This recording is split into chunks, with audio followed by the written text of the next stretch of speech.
Representative Ryan. Every time I hear the sleight of hand and the innuendo on this type of thing, the more upsetting it can be. As a comment, a number of the people in this chamber and I know Representative Hill and myself and a number of others don't take per diem and we don't take mileage already. But this is not even remotely comparable. It's not even similar in the issue. We're not using any taxpayer dollars at all in anything that's taken place, and the transparency that takes place is in our financial reporting, our ethics filing that we do by May 1st of every year, and the degree of seriousness that's being done across the board and everything else.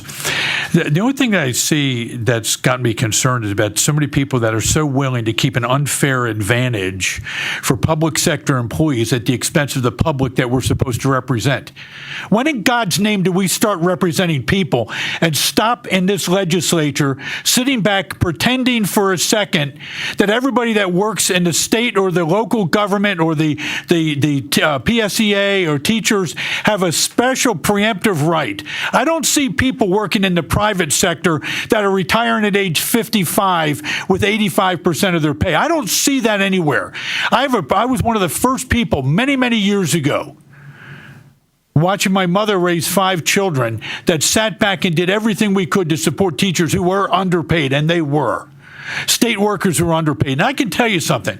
I've been around, I walk around my district quite a bit. Heck, I've walked across the United States. And I can tell you when I've done that, I can tell you 80% of the people that I've seen that are teachers and workers do an unbelievably outstanding job. I am proud to say they work for this Commonwealth. I am proud to say that they're teachers. But I can tell you, I was just with a school board meeting this past week where a superintendent was telling me about a teacher that was protected after a sexual allegation because it met a statute of limitations issue with the teacher by 1 day. Now, at this point in time, we've got to recognize that this amendment is trying to create a situation where it's unfair and it's putting a political situation and trying to politicize something that's really serious. And I recommend a no vote on this amendment.